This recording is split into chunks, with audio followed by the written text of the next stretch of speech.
Salam sejahtera untuk kita semua. Pelajaran Sekolah Sahabat dengan tema utama pada hari-hari terakhir ini, pekabaran Kitab Ibrani. Pelajaran ketiga, anak yang dijanjikan. Rabu 12 Januari, melalui siapa Dia membuat alam semesta. Kitab Ibrani menegaskan bahwa Allah menciptakan dunia melalui atau oleh Yesus, dan bahwa Yesus menopang dunia dengan firman-Nya yang berkuasa. Bacalah Yesaya 44 ayat 24, Yesaya 45 ayat 18, dan Nehemia 9 ayat 6. Karena dalam perjanjian lama Allah menegaskan bahwa Dia menciptakan dunia sendiri dan bahwa Dia adalah satu-satunya Tuhan. Bagaimana kita dapat mencocokkan penegasan ini dengan penegasan dalam perjanjian baru bahwa Allah menciptakan alam semesta melalui Yesus? Beberapa orang berpikir bahwa Yesus adalah instrumen yang melaluinya Allah menciptakan. Ini tidak mungkin. Pertama, bagi Paulus, Yesus adalah Tuhan yang menciptakan dunia.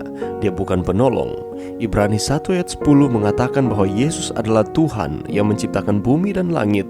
Dan Paulus juga menerapkan kepadanya apa yang Mazmur 102 ayat 26-28 katakan tentang Tuhan atau Yahweh sebagai pencipta.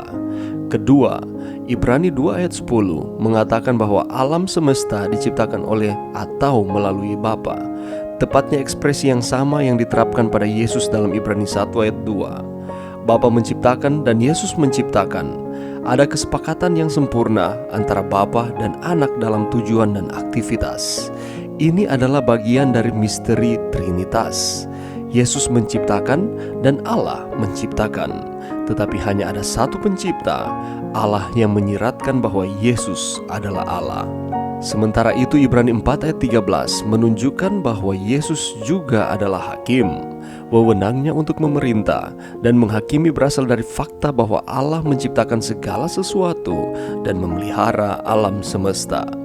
Ibrani 1 ayat 3 dan Kolose 1 ayat 17 menegaskan bahwa Yesus juga memelihara alam semesta. Tindakan berkelanjutan ini mungkin mencakup gagasan tentang membimbing atau menguasai. Kata Yunani peron atau menopang, membawa, digunakan untuk menggambarkan angin mengarahkan perahu, atau Tuhan memimpin para nabi.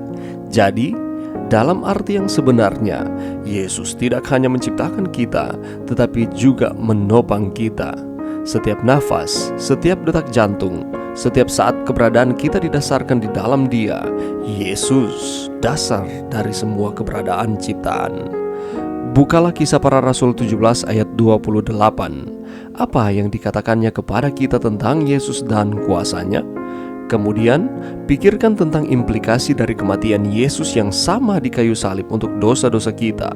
Apa yang kebenaran ini ajarkan kepada kita tentang karakter yang menyangkal diri dari Tuhan kita? Pelajaran yang bisa kita dapatkan pada saat ini, kalau kita membaca di dalam Kolose 1 ayat 16, di sana menyatakan seperti ini, karena di dalam Dialah telah diciptakan segala sesuatu yang ada di sorga dan yang ada di bumi, yang kelihatan dan yang tidak kelihatan, baik singgasana maupun kerajaan, baik pemerintah maupun penguasa. Segala sesuatu diciptakan oleh Dia dan untuk Dia. Siapakah Dia ini? Ialah Yesus Kristus. Di dalam Yesus segala sesuatu diciptakan, baik yang ada di surga, di bumi, ataupun apapun itu. Semua diciptakan oleh Yesus dan untuk Dia sajalah. Jadi segala sesuatu yang ada di dunia ini, segala sesuatu yang ada di alam semesta ini, bukan tentang kita sebenarnya, tetapi tentang Yesus, kebaikan Allah di dalam kehidupan kita.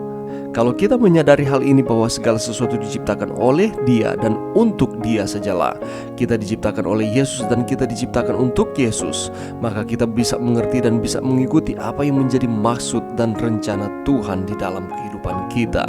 Rencana Allah adalah rencana damai sejahtera di dalam kehidupan kita. Rancangannya adalah kebaikan bagi kita untuk memberikan hari depan yang penuh harapan.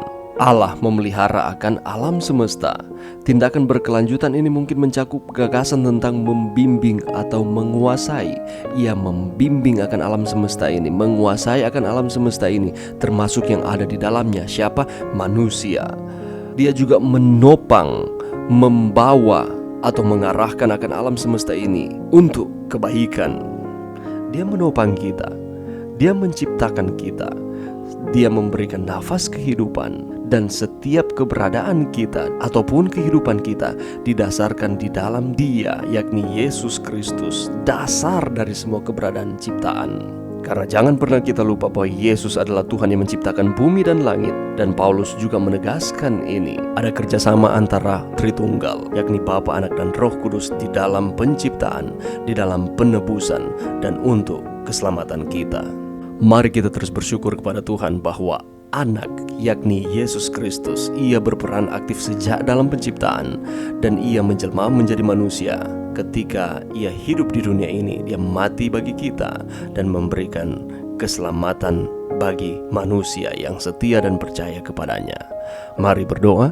Terima kasih Tuhan atas firman-Mu pada saat ini. Bantu kami Tuhan untuk kami terus mengingat bahwa Yesus adalah penopang yang membimbing atau menguasai akan kehidupan kami, untuk mengarahkan kehidupan kami untuk terus setia kepada Tuhan. Ini doa kami di dalam nama Yesus. Amin.